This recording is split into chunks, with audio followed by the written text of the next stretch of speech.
I'll admit I'm biased right off the bat. I couldn't stand her. I call her his ex to myself and others. He called her his friend. We're all in our early 40s. She died recently. Aneurysm. And I've been with him for 10 years now, but he'd known her for 20 plus. The way he tells it, they were friends in college, decided to date, got married, then realized they weren't a great couple and decided to just be friends. All that happened years before I met him. He was clear early on that she was important. A couple months into dating, it came up that his friend was actually his ex-wife. He explained the above to me, saying she was one of his closest friends and that it was purely platonic. I expressed some discomfort at him being so close to an ex, and he told me, "That's fine. If you have a serious issue with it, let me know now and save us some time. I'll choose her. I like you and all, but I've known her for over 12 years, and she's one of the most important people in my life. You'll have to be okay with that if you want us to be a thing." When we were engaged, I asked again. He gave me this perplexed look and asked, "Why would us getting married affect my friendships?" I sucked it up and went along. I resented every moment of knowing her, especially when we had to be social. She understood some part of him I couldn't. Her husband was friends with mine as well, so it's not like I could use him as an angle. He'd have lunch with the ex, they'd go to their geeky movies and whatever. The few times I brought it up, he said, "We had this conversation before. You had your chance to back out." She died after they had lunch the other day on the way to her car. He spent a bunch of time crying, but honestly, I was relieved. He was working with her husband on funeral planning. I told him, "You don't think you're going, do you?" My argument, summed up, she's dead, so she's not a factor anymore. He doesn't get to use his "she's my friend" excuse since she doesn't exist anymore. He had his cry for a couple days. He gets to be done with mourning her already. There's no need for him to go to her funeral, since I wouldn't want her at his.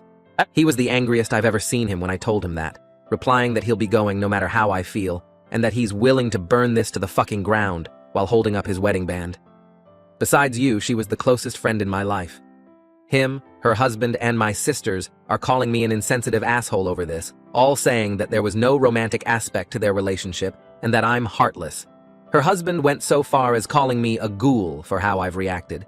I never felt their relationship was appropriate, and I hid that for years because I wanted to be with my husband.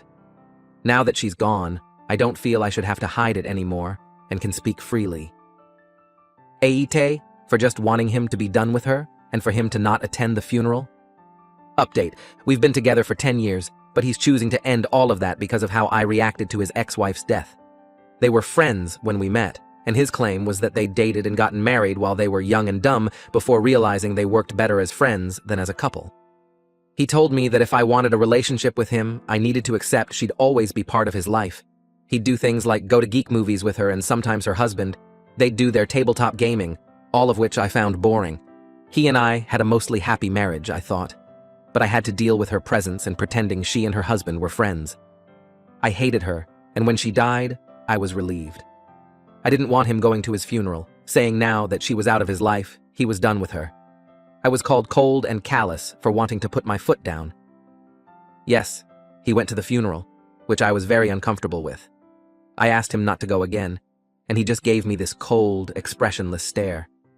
She was cremated, and my husband was given a little bit of her ashes in a small urn the size of a pill bottle. I told him it was creepy to have them, and he flipped me the bird. The past month plus of my life has been a nightmare because of her dying. My husband has barely talked to me, and I've received texts from nearly all our friends and family calling me a monster. All because someone saw my original post on Reddit and shared it with everyone they could, even people at my job. Many of the posts here were nice in comparison to the things the people I thought were my friends said. I was just out of town for several days on a work trip. On Friday, I came home to a partly empty house, his car gone, and a petty-sounding letter saying that we would be getting a divorce. Not that he wanted one, that it was going to happen. He'd already filed. He said that my post was one of the most hurtful things he's ever read, and that my jealousy of his friendship was insane. He wrote, "I fucking watched her die. She was walking by my side when it happened. I have nightmares about it." He said I'd be keeping the house because I don't want to spend every morning waking up to a reminder of the years of lies that was our marriage. He left a list of what he's taking, saying I can keep the rest. His last line was, "If it had been me instead of her, she'd have been there for you in an instant. Remember that." I learned he's staying with her husband because that man sent me a long text telling me to stay away from his home, and he regretted ever letting me into his life. My own sister said if she learned I was dating someone, she'd fill him in on what a black-hearted C-word I am. So, yeah. My husband is divorcing me because of his first wife's death. She's more important to him, and it seems to our friends, than keeping our marriage together is.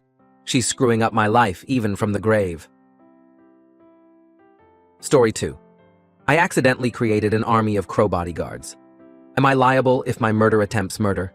To make a long story short, I'm a late 20-something living in Portland, Oregon. I had a pretty intense emo goth phase as a tween that I thought I had grown out of. A couple months ago, I was watching a nature program on our local station about crows. The program mentioned that if you feed and befriend them, crows will bring you small gifts. My emo phase came back full force, and I figured that I was furloughed and had lots of time. So why not make some crow friends?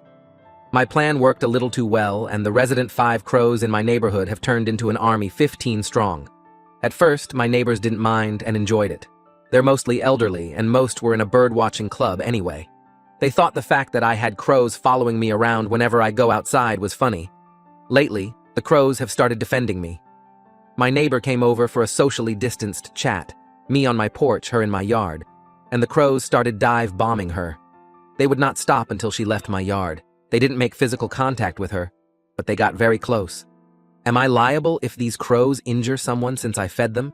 I obviously can't control the crows. I would rather them not attack my neighbors. But since I technically created this nuisance, could I be financially on the hook for any injuries?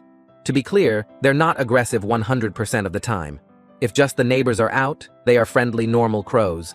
They only get aggressive when someone gets close to me or my property. ETAPT2. I did not train these birds to attack. Also, thank you for all of your awards. I'm glad my stupid decisions bring you joy. Please consider donating that money to your local Audubon Society instead. Update. So to make a long story short, I called our local Audubon Society.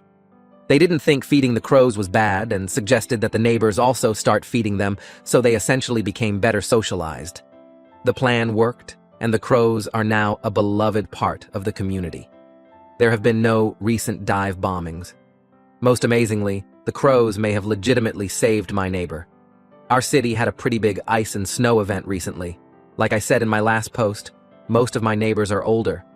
One of my neighbors was walking down his steep driveway, slipped, and couldn't get back up.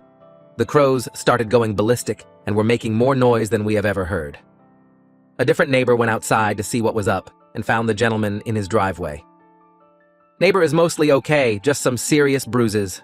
Needless to say, the crows have been getting some high-value food since then. Thanks for all the help on my original post. It blew up way more than I was expecting, and I thought you guys would enjoy an update.